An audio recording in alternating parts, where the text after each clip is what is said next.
আমি আমার মনটাকে সমুদ্র মনে করি, আর সেই সমুদ্রের মাঝখানে মন এবং বুদ্ধি। এই মন হলো অসুর, আর বুদ্ধি হলো দেবতা, যারা প্রতিনিয়ত আমার মনকে মন্থন করে চলতে থাকে। আর যেমন সমুদ্র মন্থন করার ফলে দেবতারা এবং অসুররা যখন করছিলেন, তখন সেখান থেকে অমৃত কিংবা বিষ দুটোই উঠছিল। ঠিক সেই রকমই এই মন থেকে নানা সময় নানান প্রশ্ন, নানা উত্তর আসতে থাকে। কিন্তু আমি একটা জিনিস ভাবছিলাম, একটা বিচার আসলো যে এই যে অসুর এবং দানব, যাদেরকে আমরা বলি, আর দেবতা, এর মধ্যে সত্য, ত্রেতা, দাপর এবং কলি, এই চারটা যুগ। কিন্তু সত্য, ত্রেতা এবং দাপর কলির মধ্যে যে অসুর ছিল, তারা সর্বপ্রথম সত্যযুগে কোথায় ছিল? সত্যযুগে ছিল তাদের আলাদা লোক ছিল। দেবতারা থাকতেন স্বর্গে, অসুররা থাকতেন নরকে, বা তাদের আলাদা একটা লোক বলা যেতে পারে। এরপরে সত্যের পরে আসলো ত্রেতা।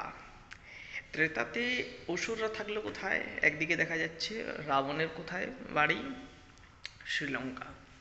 অতএব সত্যের পরে ত্রেতাতে যখন অসুর জাতি তারা কিন্তু আসলো, তখন আর তাদের আলাদা লোক নাই, তখন তারা পৃথিবীতে চলে এসেছে। পৃথিবীতে চলে এসে তারা আছে কোথায়? না আলাদা একটা দেশে আছে। এই জন্য যখন আলাদা দেশে ছিল, তখন আমাদের তার জন্য বেদ বলছেন, শাস্ত্র বলছে যে সমুদ্রকে লঙ্ঘন করে যাবে না সেখানে, মানে সেই দেশে যাবে না যেখানে সমুদ্র লঙ্ঘন করে যেতে হবে। তো এরপরে কি হলো? সত্যের পরে ত্রেতা গেল, তারপরে দাপর আসলো। এই দাপরে কিন্তু অসুর আর আলাদা দেশে নাই, সে কিন্তু স্বদেশে প্রবেশ করে গেছে, আমাদের দেশে প্রবেশ করে গেছে সত্য ত্রেতা দাপরে এসে। আর দাপরে ছিল আলাদা রাজ্যে, যেমন মথুরায় থাকলেও, এবং কি তারা পাশাপাশি এসে দাঁড়িয়েছে অসুরগুলো।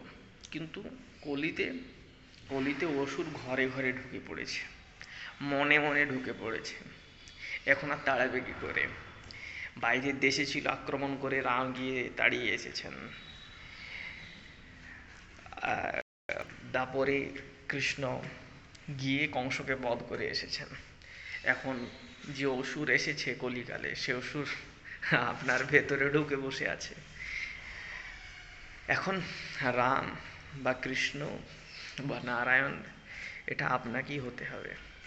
আর আপনিই আপনার অসুরকে দমন করতে পারলে তবে অসুর মুক্ত সাম্রাজ্য আপনার জন্য তৈরি হবে, না হলে অসুর মুক্ত সাম্রাজ্য কখনোই পাবেন না।